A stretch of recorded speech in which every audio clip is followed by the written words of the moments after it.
Do it. Do it.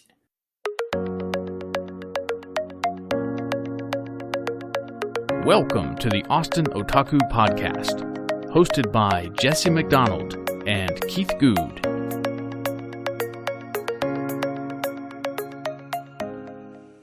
Welcome back to the Austin Otaku Podcast, everyone. My name is Jesse McDonald, and joined, as always, by the ever-flatulent Keith Good.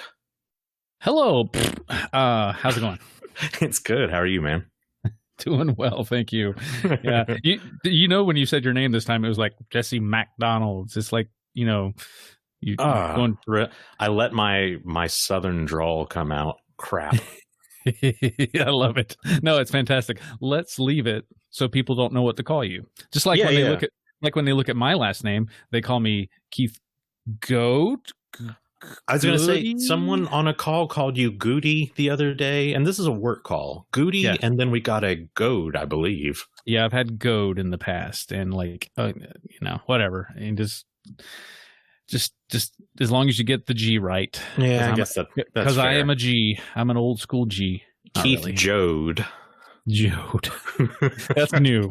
That's new. All right, I'm going to make that one stick. Oh, damn it. Well, the war begins. How was your week this week, McDonald? It was good. Busy as ever. Maybe even busier than normal. We've got an executive presentation that's going up possibly to the CMO of IBM. So that's exciting, but made me incredibly busy. But it's good. A lot of good visibility for our team. How about you? I need a vacation. That's the short of it. I think I'll leave it at that. I need a vacation. I feel you. I feel bad coming 3 months off of paternity leave and go, man, I wish I could take some time off. You know, maybe we need a sponsor that can send us on vacations. Oh, very true. Brought to you by the entire city of Puerto Vallarta. Cancun, here we come. Awesome, man. Well, I'm very excited for this week's guest. This one's going to be a good one. Our guest today is Kevin Mullett, Director of Visibility and Social Media at MarketShare, which focuses on multi-location search and social at scale. Kevin is also a prolific speaker in the industry. Kevin has a passion for both connecting people and chewing gum, but he's all out of gum. When Kevin is not helping people connect on the web, he's also a passionate photographer and avid Star Wars fan. Welcome to our show, Kevin Mullett. Well, thank you for having me. I'm glad to be here and hope nobody gets harmed in the process of this recording. We'll do our best. We like to keep things as harmless as possible, but sometimes that's not a guarantee. On our end, it's fine. It's the gerbils running in the little wheels that power this engine that might get hurt, though. I'm willing to take the risk. The internet's made of tubes, and we can't hurt the gerbils running through the tubes. It's a series of tubes. It's not like some truck that you can just dump things on. Some people would argue. Some people would argue that you can dump a lot of stuff on the web, and they, in fact, do dump a lot of stuff on the web. There's been a lot of dumping on the web, yes. This is true. That makes our jobs as SEOs that much more fulfilling, I guess. Yeah. Or hard, whichever. Or hard. So, Kevin, kicking us off, tell us a little bit about yourself, kind of good Lord, personally and professionally, not one word. So I can't roll them together. You can if you want. I sure tried. I don't know. I mean, I am a fairly affable guy. Some call me avuncular. For those of you that are not familiar with that word, having a nature of being an uncle. As a matter of fact, a lot of people call me Uncle Kev, not joking, like within the industry. Locally specifically. But I do really enjoy talking to people, engaging with people, helping them solve their problems, answer their questions, try to entertain a little bit in the process, maybe evoke some emotion and thought, which is largely what content should consist of, right? And that's another passion of mine is content, which goes along with search and social quite nicely, obviously. Love movies, and actually I have a lot of things that I have done in the past that I really enjoy. So I'm fairly easygoing in that regard. Sounds like a full life. Yeah. I've always found that to be true. I mean, I started running a bulldozer when I was 8. I had an awesome childhood. I had mini bikes and snowmobiles, and I was allowed to play with blow torches and hammers and so forth like that, and power tools. Did body and paint work for a while. I was a ski technician for a year, because I just wanted to go be a ski bum.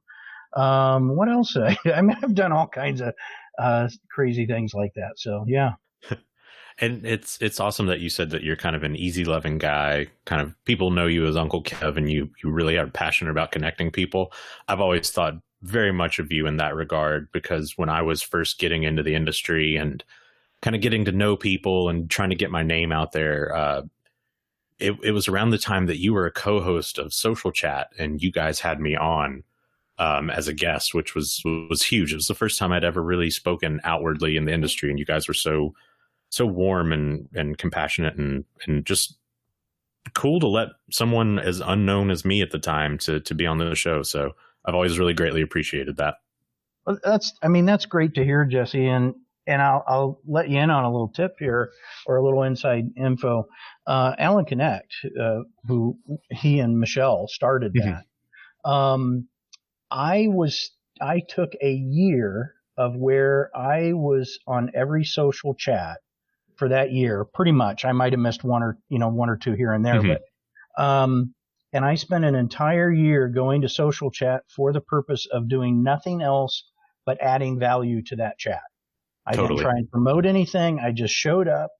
I tried to lift up whoever was there and, put in some valuable pieces of information. And I remember hearing from Alan and Michelle, even thinking like, who in the heck is this guy? Where did he come from?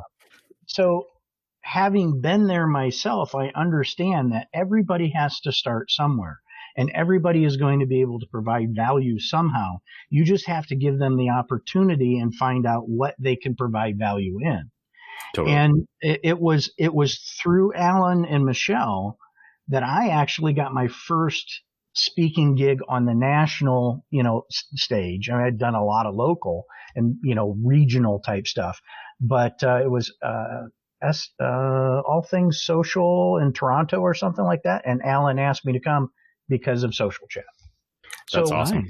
I guess all to say is that turnabout's fair play. It's only right to pass that on to others then. Totally. And I've tried to take that spirit as well. And I know Keith does the same. If there's somebody in the industry they're just too smart to not be known or not to have their voice out there, I try to boost them as much as possible. Yeah. And I've done that before in the past a few times. And generally speaking, I look for talent who are interested in kind of, I guess, expanding their knowledge set, but also expanding their exposure out there. And I'm more than happy to give them opportunities. And I've done that for a few people. Some people didn't take advantage of it, and some people did. And, it's really all we can do is reach out to people and give them an opportunity. And if they don't take it, they don't take it. Can't take it personally. Totally. Some people don't take it. Some people squander it. Some people turn it back against you. But we can't control those factors. All we can do is put it out there, because if you do that enough time, the reward will come along with that. It just so the TLDR is that we're all three nice guys. We like to think so. Saying. We're just doggone nice guys. Somebody praise us, love us.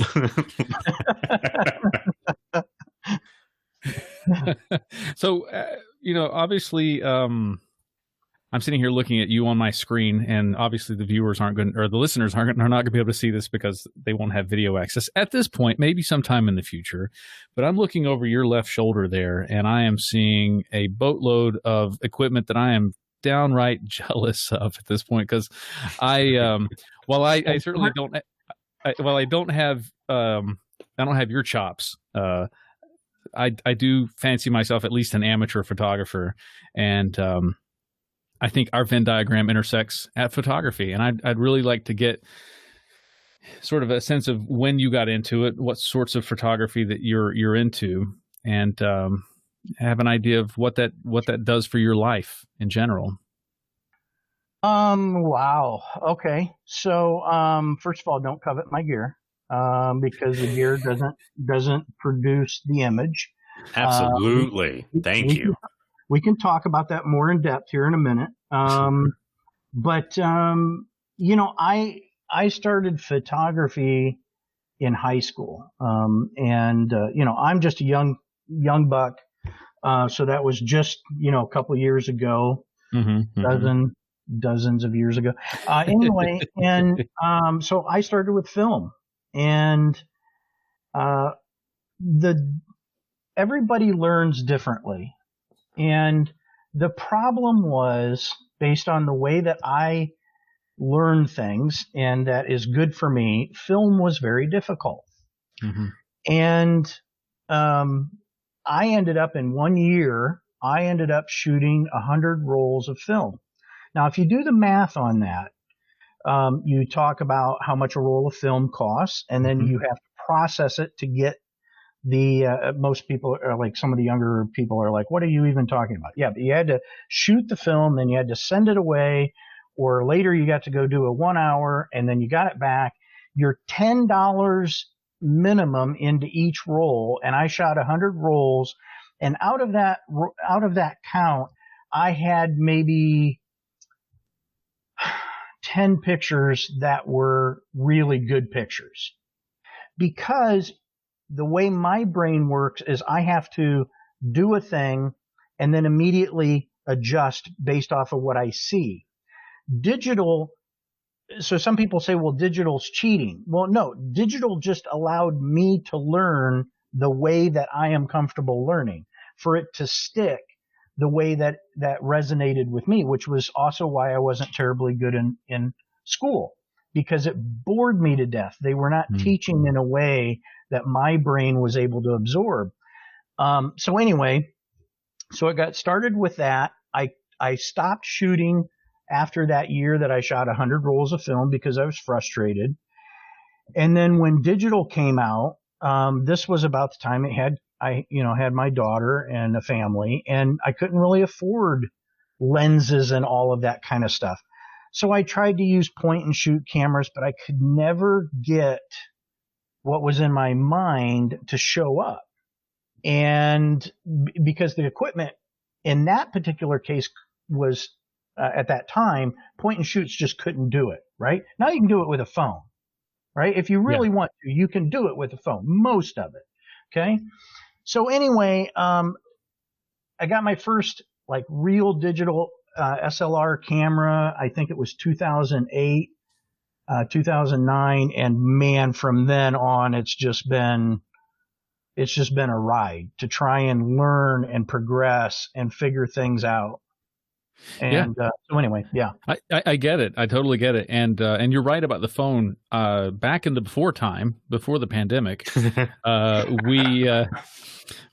there were things, and young people may not know what this is because they've been stuck in the house for their whole lives.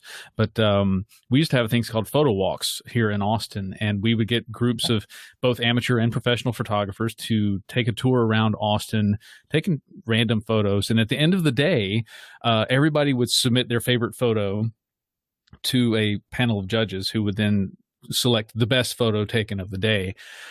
And I just remember walking around with these guys with just huge backpacks full of gear, just amazing telephoto lenses and all of these great wide angle lenses and beautiful cameras and 4 or 5 different bodies that they had in their backpacks. And the person who won that day in particular was a person shooting with an iPhone. It was a teenage girl. She might have been 17 at the most, who won the photo walk. She shot with an iPhone.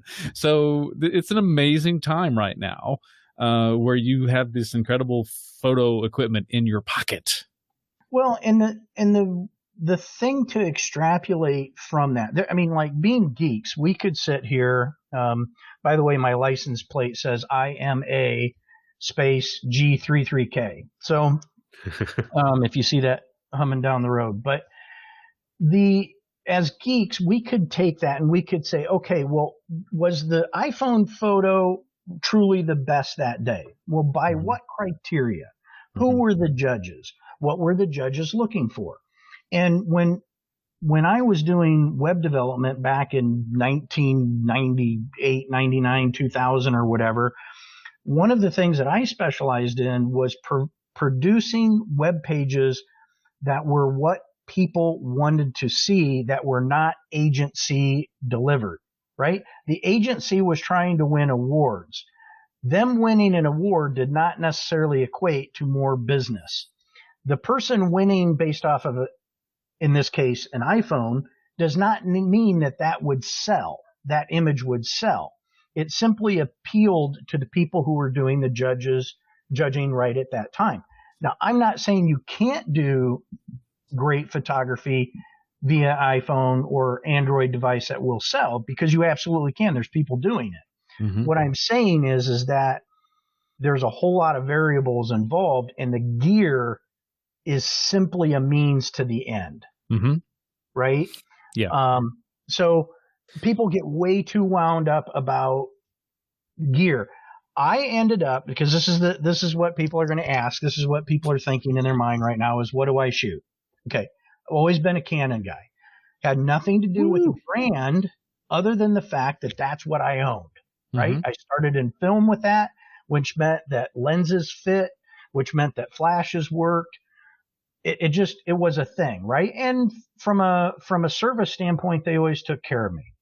A couple of years ago, Sony came out with this brand new camera called the A7 III.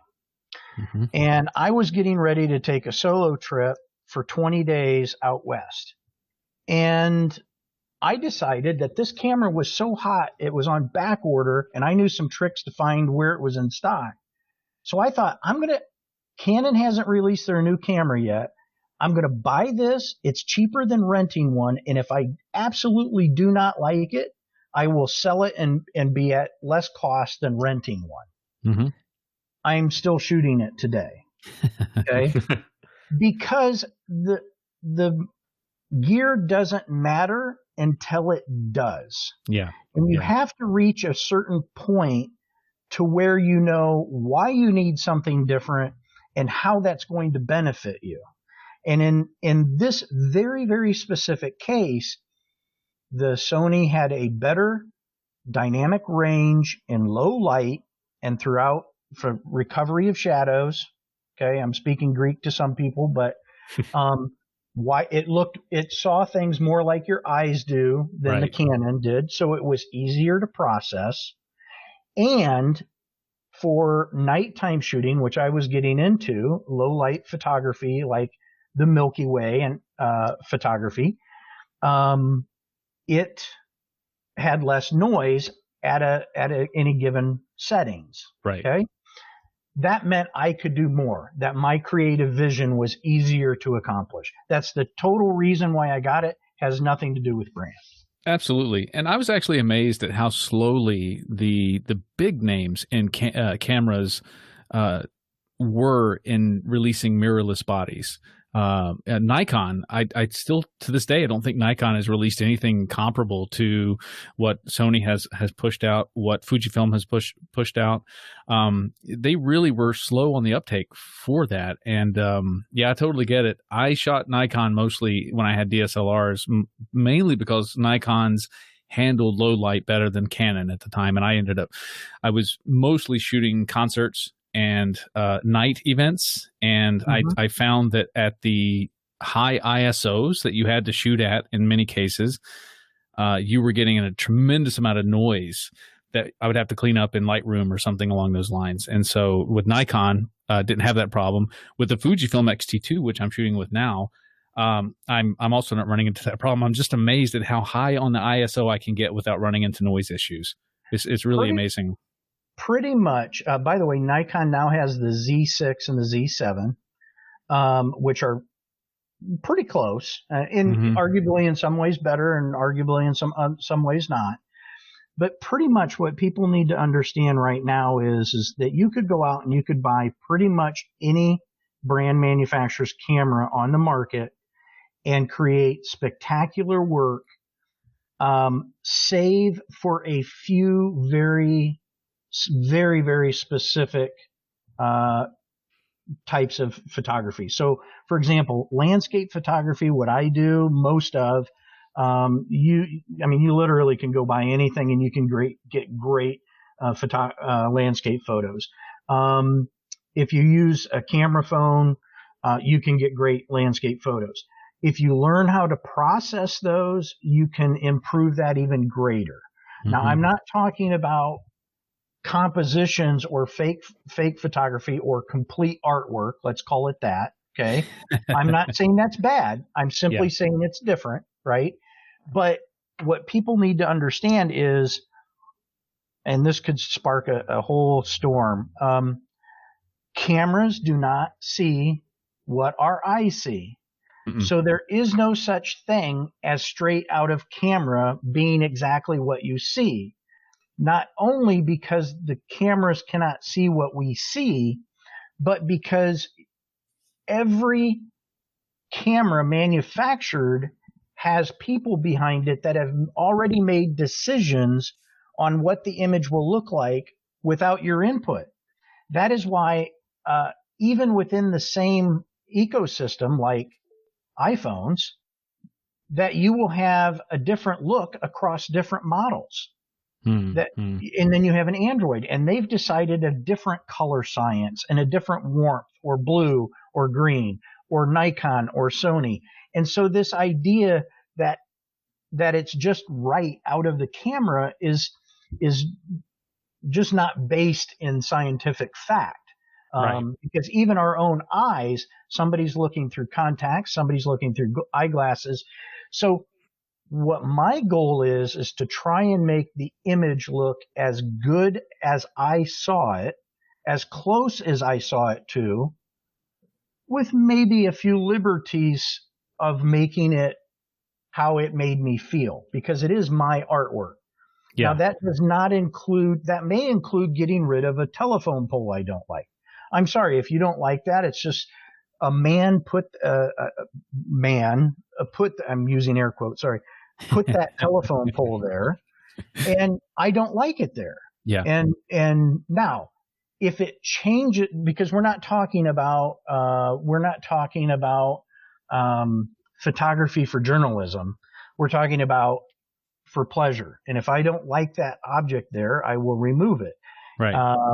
But anyway, now that's not how I feel about portraiture. So I occasionally will do like a senior picture shoot or something like that. No weddings. No weddings at all. It's the no capes of photography. No bridezillas for you. Gotcha. No, I'm not doing it. But if I do portraiture, I always start by telling people, if it's part of you, it stays. If it's temporary, like zits or something like, whatever like that, then I may reduce it or remove it depending on what it is. But if that's what you look like, that's what I'm going to give you back. Well, just so you know, just in case you're ever taking pictures of me, the extra 30 pounds is temporary. So just go ahead and just knock that off. I don't have that kind of insurance on my camera.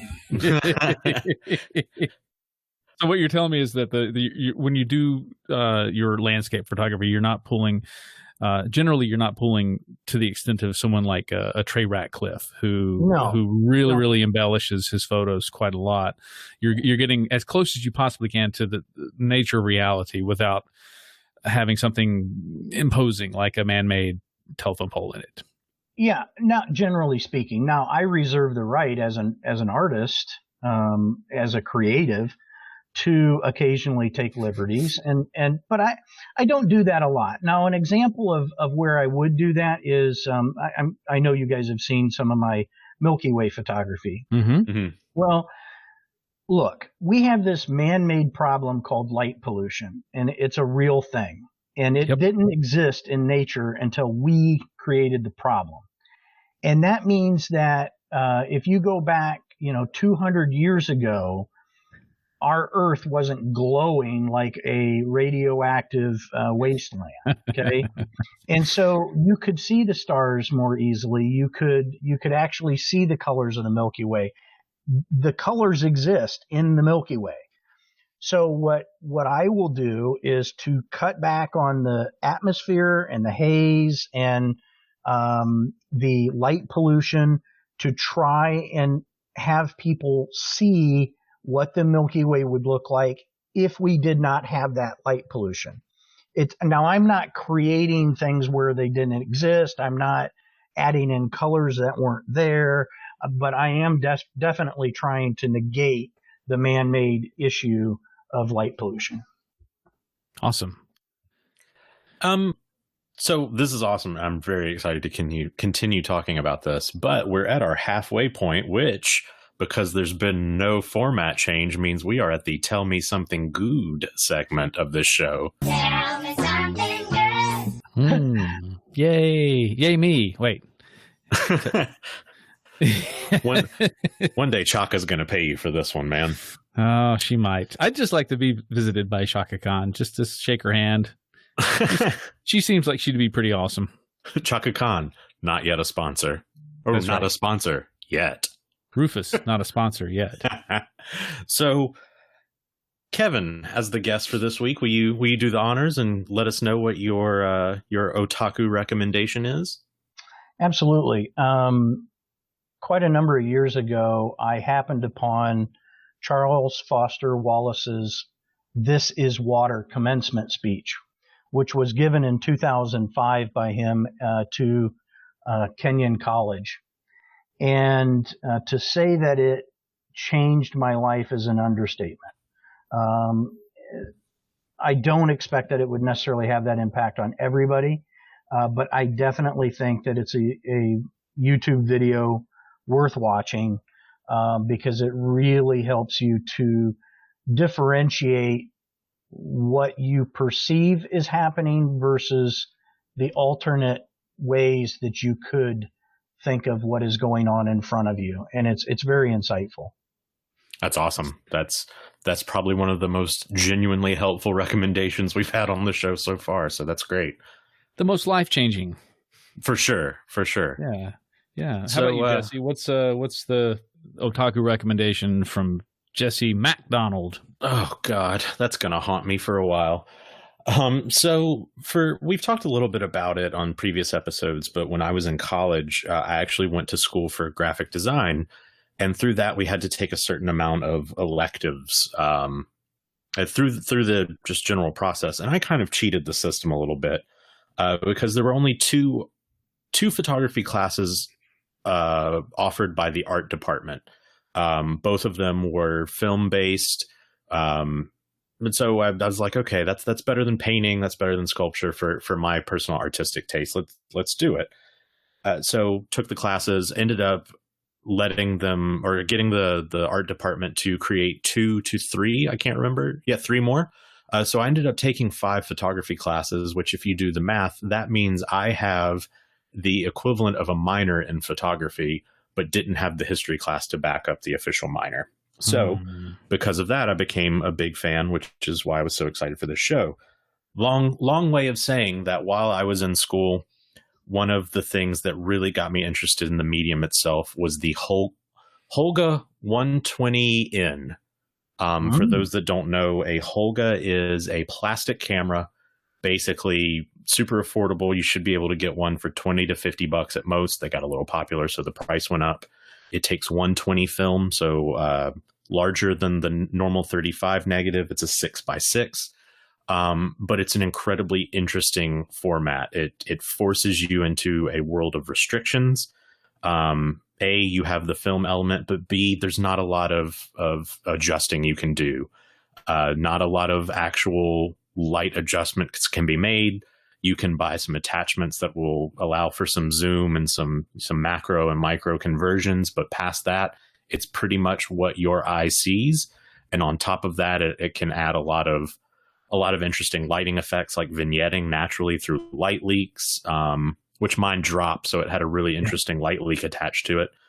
So that's my recommendation. If anyone's looking to get into photography, that's what I found to be the easiest for me. So yeah, that's mine. What about you, Keith? I thought hard about it this week, and I've actually, as busy as you and I have been at work, and the stress that I think everybody's undergoing during the pandemic, and we're seeing each other less, and we're dealing with a lot more stresses. I have become fairly obsessed. Let's just put it this way: I've become fairly obsessed with my sleep, and I've really began to try to measure it as effectively as I can. So my recommendation this week is going to be what rests on my finger every single day. It's called the Oura Ring. That's spelled O-U-R-A. This is a Finnish creation. It is a ring that is basically it's a tracker of sorts. It's a ring that fits around whatever finger you want it to fit around. They recommend you get a size that fits across most fingers on your hand. And inside are a number of sensors, and it basically tells you three things every day. It tells you your activity, so it's not necessarily a heart rate monitor per se, though it will measure your heart rate, but it will tell you how active you were. It will tell you how well you slept throughout the night. Did you toss and turn? How many hours did you get good REM sleep, deep sleep versus light sleep? How many times per night do you get up? And then it'll tell you your restfulness score at the beginning of each day, and it'll tell you how ready you are. It's actually not restfulness, is your readiness score. It'll tell you how ready you are at the beginning of the day to take on the day. And of course, we can all usually feel that, but we can't necessarily quantify that. So it's kind of a really neat way to track your sleep. Find habits throughout the day that contribute to a better night's sleep or a worse night's sleep. So I can always tell when I've maybe had too many bits of alcohol. I should have had just one drink instead of two, or I've worked out too hard at the gym, or I didn't take my daily walk, for example. And because it'll tell me basically, yeah, your heart rate didn't settle down until 4 o'clock in the morning, for example. So I love the ring, Oura Ring, O-U-R-A ring.com if you want to check it out. Not a sponsor. Point of order, Keith. Let's be honest. These were not bits of beer. These were bites of beer. You are not fooling me one bit on that one. But actually, what's interesting is I hate sleep. From the time that I was a kid, I absolutely hate going to sleep. Now, I'm not saying I don't need it. I'm saying that I hate the activity. And it's a waste of time. It is a waste of time, of valuable time. I was evidently the same way as a kid, and my daughter is now. We both sleep, and we sleep well, but man, I hate it. I wish I didn't have to do it. What if it's not until we're asleep that we're actually awake? Matrix style. Well, if that's the case, then I'm doing it wrong. Because I never feel that way about that. But anyway, yeah. Nice. Great episode. Good recommendations, guys. And I will provide links in the blogs to all of the stuff recommended in Tell Me Something Good. Tell me something good. So getting back to photography a little bit, you, Matt Siltala, and Marty Weintraub have become really good photography buddies over the years. I mean, you guys are good friends already, but you've really bonded over this. And recently took a trip to Norway, and some amazing photos came out of that. Can you tell us a little bit about what that experience was like?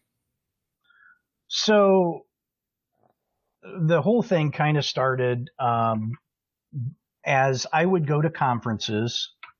I would because I was into photography, I would stack a day in front or a day behind to just go in that area.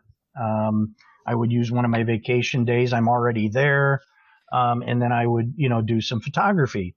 Well, then I think it was Social Pro in 2015 in Vegas, where I had been there several times, and I'm just not a big fan of being in Vegas. And so I thought, okay, I'm going to disappear out into the desert there, think of all kinds of vultures and things circling me or whatever, but I didn't care. I was going to disappear and go do some photography. So I rented a vehicle and I went and did that. Well, then as I got to know Marty and Matt better, when they would be, particularly Matt early on, I'm like, hey, I want to go shoot downtown. Do you want to come with me? You know, I mean, we both like this. Let's go do that. And then, I was speaking at Zenith one year, and Marty found out that I liked photography, and he wanted, you know, we both kind of wanted to hang out doing that. And it really blossomed into this very cool, this cool thing. So when I would go to conferences, like the one year at 2016 Social Pro, I think it was, we were in Seattle, and I rented a vehicle, and I went on this journey to a place called Shai Beach, which is along the Pacific Northwest there. And it's a 5-mile hike. And here is this fat guy with 40 pounds worth of gear and 10 pounds in my hand and a tent that I've flown halfway or completely across the country in. And I'm going to this beach with nobody with me or whatever. And it was spectacular. And as I talked to Matt and Marty about that, we wanted to start sharing those kind of adventures. And so we went to Amsterdam the previous year. And then, as you mentioned, we went to Norway. And you're taking something that you really love to do, and then you're doing it with people that you love to be around. And you're doing it outside of the professional mode, right? So it's a deeper connection, because this isn't just us talking about things that we talk about every day: social media, search engine optimization, localization, blah, blah, blah, blah, blah. You know, now you're talking about something that takes you away from that. And I mean, when we were sitting there under the northern lights, all laughing and giggling because of what was happening above the Arctic Circle. We're standing above the Arctic Circle as a group and looking up and taking these pictures. It is very hard to fake that was not just an absolutely moving experience. So are you on Flickr as well, or are most of your posts on Facebook? Because what I'd like to do is, I think most listeners would love to see some of these photos, because I remember seeing the photos not only from Amsterdam the year before, but also from Norway. And man, wow. I mean, really, what an incredible adventure it looked like. But the photos are absolutely beautiful. Thank you. Thank you, Keith. I appreciate that. I have always enjoyed the journey of learning how to do things. And photography to me is very much like fishing. People can tell you a good spot, but that doesn't mean that you're going to catch a keeper there, right? You can go out and fish all day and not catch a doggone thing. Mm-hmm. It's like hunting. You can get to the tree stand early. You can stay late because, you know, that's where you have to be patient. You have to wait for the right moment. It's not just about walking out, taking a picture, and going back. And that's how most people do their photography. Anyway, I'm getting far afield here, but for me, the experience, the journey of continuing to better oneself and get good at the photography and have people comment on it, not for vanity reasons, but as validation that you're improving. That's a key distinction. Vanity is I'm not saying vanity is completely bad, but if you look at it instead as if people aren't commenting on it, then is it truly comment worthy, right? And isn't that like your content and your social media posts, right? If it's just like everybody else is doing and nobody's sharing it or linking to it or whatever, is it comment worthy? Is it shareable? Is it share worthy? And so I've been on this journey to try and make things that are share worthy. Anyway, but yeah, they can see it at Instagram. I'll be real honest. I haven't posted a lot to Instagram because the engagement on Instagram is just proven to be abysmal of late.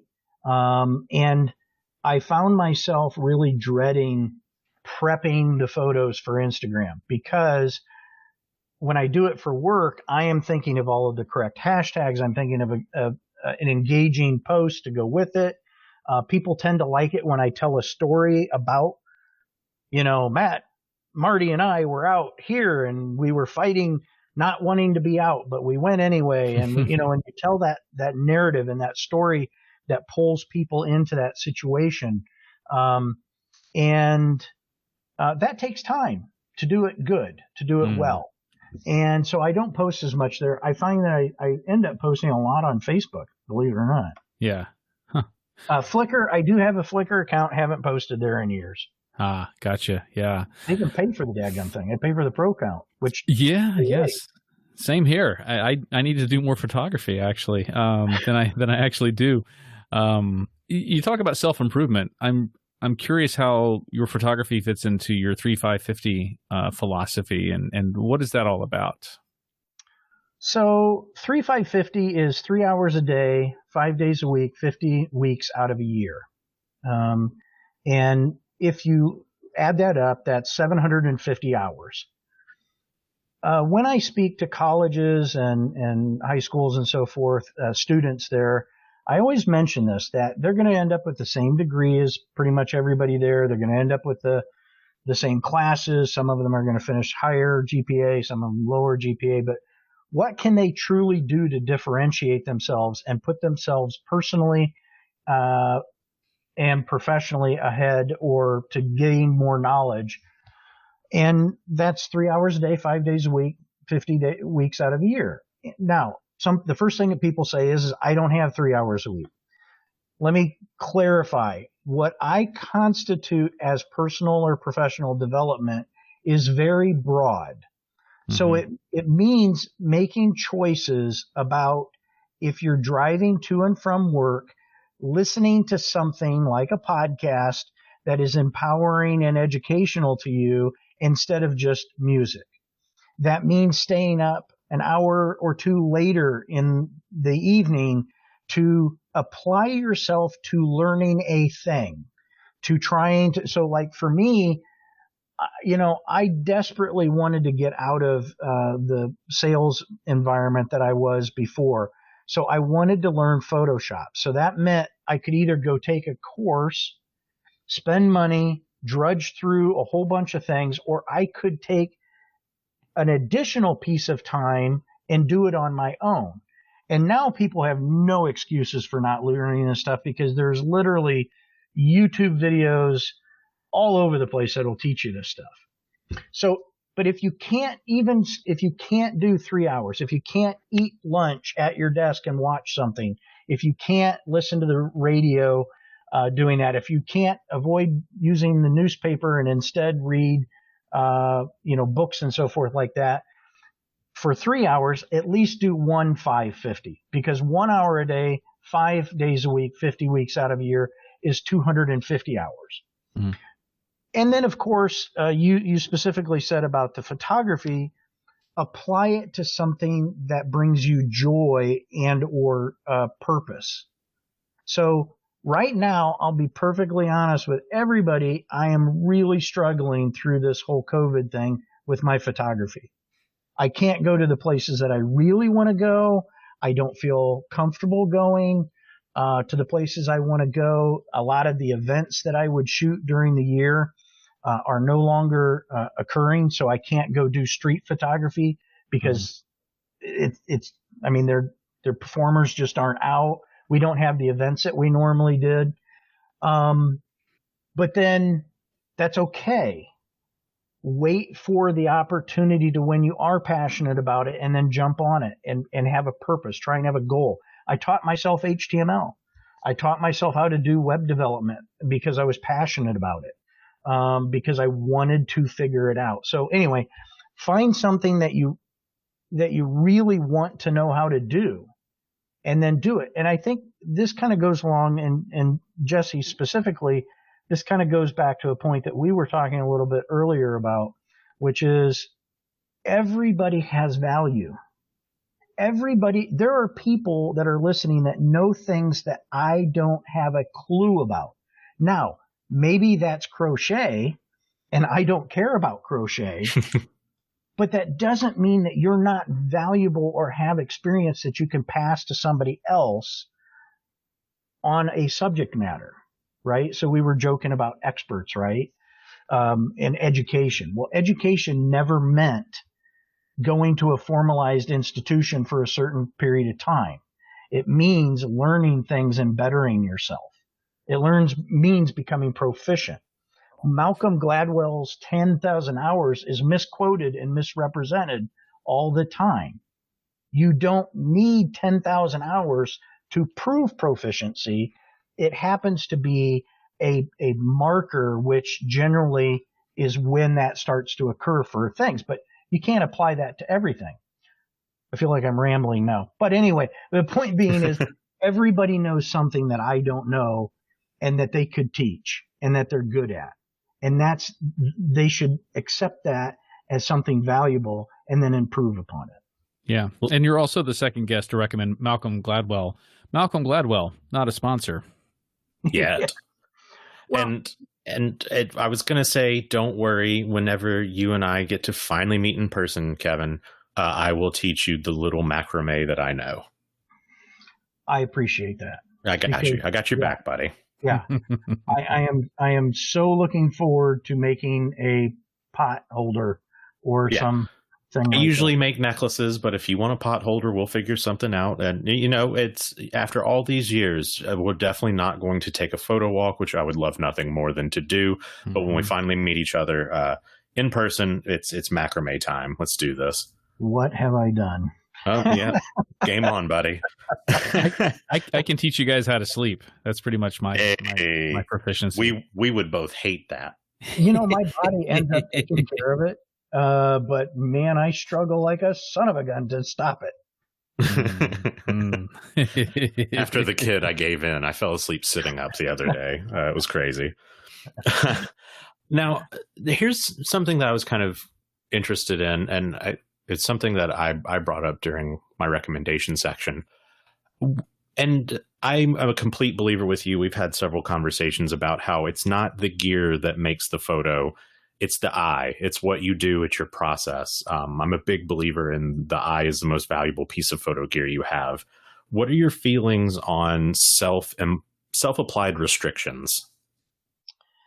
I'm a big fan of people applying whatever tricks or tactics help them achieve the goals that they're trying to achieve. So, for example, when somebody says, well, just go shoot with one lens for a day. All right. There's a percentage of people that will help, that technique would actually benefit. There are other people that will learn not a dadgum thing from doing that. Mm-hmm.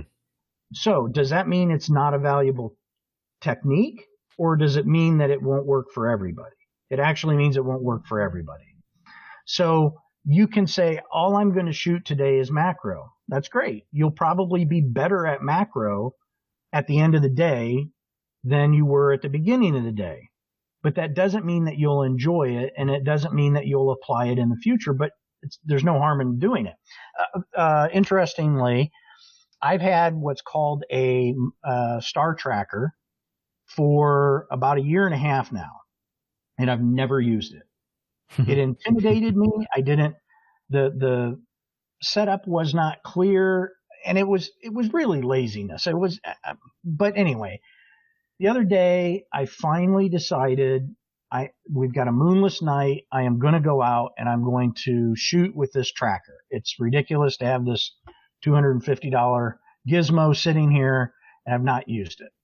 And I came back knowing more than what I did when I went out that night. But that doesn't mean I'm going to go through that hassle every time that I want to do Milky Way photography, because it increases the processing time. Basically, for those that are unfamiliar, is the Earth is rotating, right? And so the stars move. So if you do a 40-second, 1 minute, 2 minute long exposure at night, all of the stars look like they're zipping around in a circular fashion up there. So to overcome the noise that's generated by a camera, what if you could track the stars. And that's what happens with a star tracker. It literally follows the exact rotation of you point it at the North Star, and then which everything circles around, and then it tracks the stars. And now you have perfectly pinpoint stars for 2-minute exposure instead of a 30-second exposure. Well, just like a garden hose, if you let a garden hose run for 2 minutes, you're going to have more water on the ground than you would if you let it run for 30 seconds. Substitute the water for light. Now you understand. The more light you let in, the brighter a nighttime scene will seem. Okay? You could always get a bigger hose, but bigger hoses are expensive. Really expensive. So anyway, the problem becomes is now you have a rotating camera. What's going to happen to things that aren't rotating? They're going to become blurry, which means that your foreground element, a barn and a field in my case, is now blurry. So you have to take one picture for the ground, one picture for the stars, one using the star tracker, one not using it, and then you need to composite them together. It's still exactly what our eyes saw, but you're using technology to overcome a technical limitation. But anyway, having done that, I now know you just have to go out and do it. You just have to go try things. That's awesome. That's a super cool tool. I always get a little motion sick looking at those photos, though. It's like, oh my gosh, we are really rotating really quickly and we're moving through space. Oh. Well, and the thing, what people don't realize is, we're going back to the joke about straight out of camera, right? There's this whole movement of people who thinks that everything should be straight out of camera. Well, long exposure isn't what your eyes saw. It could be straight out of the camera, but it doesn't mean that it's what your eyes saw. Your eyes didn't see all of the stars connected into a circle, right? Your eyes don't see tail lights. Jesse, do you remember the shot from Matt Siltala?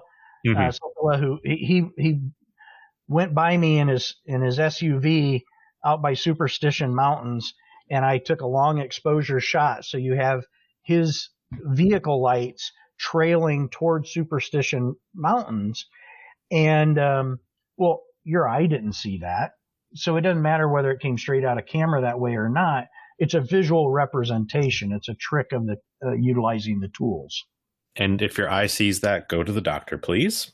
Yeah, you're gonna want to have that looked at. You've probably got some eye pressure issues you're gonna want to look into. So, I think looking at the clock, I believe we are at the now famous lightning round. Lightning round. Yeah, we are. Yeah, this is Kevin. You've listened to the show before, so you know what we're doing here. Basically, we have so many different guests, and we're trying to find that one unifying point. What are 3 questions we can ask all of our guests and see what everybody has to say? Sometimes it's a really cool answer. Sometimes it's just no, like with Gary. So that's Gary. That's always a lot of fun. So you're ready for the questions? Sure. All right, here we go. Questions starting. How do you think your hobbies have contributed to your success in your full-time work? So this one's a little sidestepping, but I joke that my parents and teachers were completely wrong about me being a class clown and wasting hours for cultural reference material, i.e. TV, movies, games, Star Wars, and being snarky, because I use that every single day in content development, particularly with certain client posts. So it's not really a hobby, but it's I think it's more germane to this. Nice. If you could be one fictional character, who would it be? You know, it's funny. I'd love to say One Punch Man or Darth Vader. Nice. Particularly, actually, when I say Darth Vader, I'd like to have been Anakin when during the time of the Clone Wars when he was paired up with Ahsoka, because Ahsoka is just like one of my favorite characters. But she's awesome. But I'm actually going to say Uncle Iroh from Avatar is a more realistic fictional representation. Nice. Great reference. A lot of people have been watching the Avatar series on Netflix here recently and have finally been loving it. It's great. What other interests would you like to pursue if time wasn't a constraint? Well, other than time travel and the quest for a working lightsaber, I think realistically, I really wish I would have. I can only pick one, can I? I really wish I would have taken up an instrument. I tried a few times, but that would have been nice. Specifically, guitar. I think I would have really would have enjoyed doing that. Yeah, it's never too late. It's never too late, and you can finally be the guy that shows up at a party with a guitar and gets all the chicks to sit around him. And so I got that going for me. Got that going for you. All right. Well, that is this week's lightning round. So we didn't get into the Star Wars stuff. I think we might have to have you back at least to talk about Star Wars at some point for sure. You know, it's funny about Star Wars. I'll give you guys a pass on that because, or maybe that's the wrong way of saying it, but your previous guest was so informative about that. Mm-hmm. What my Star Wars infatuation, which goes back to when I was a kid, is more about how that makes me feel than it is about what I can recall at any one given time. Mm. And I think that me being able to recall that a TK421 has no relevance really to how much that series meant to me when it came out. Mm-hmm. Not the least of which is when somebody says to me, well, there's no strong female characters in Star Wars. And I say, what are you talking about? There was a short princess that told a huge alien creature to get out of its way, to get out of her way. So it was an impressionable, important time. And then watching all of the, the Clone Wars, but I didn't read the books. I'm not as knowledgeable about the series as some would like. Now, that being said, I did wait 26 hours in line for tickets to episode 1. Oh. I was the first guy in line for that viewing by many, many hours. I was the first guy in line and waited 2.5 days, camped out at the movie theater. We showed troops and other funny things on the wall on the side of the theater to the masses there for the last one. Well, I'm sorry. Well, that would be episode 3 when that came out. So I'm like hardcore Star Wars, but sometimes people are amazed that I it's not like I'm deeply into it to the level that some people are. Misa thinking you's a good fan, though. I will eat George Lucas's table scraps as long as he will shove them in my direction on the floor.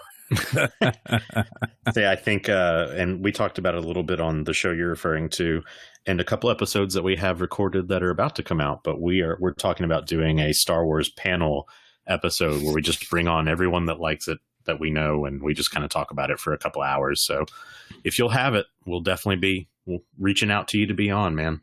I would be happy to discuss that or many other subjects. This has been really enjoyable. I appreciate both of you guys so much and what you're doing, and I like the concept of this as well. I mean, I like the idea because I think it fits very much with my thinking. Is you're trying to help people not just professionally, but to really think of personal betterment and improving themselves, and that's always a win in my book.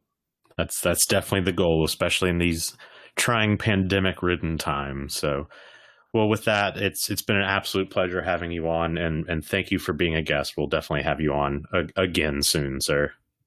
Oh, the honor is mine.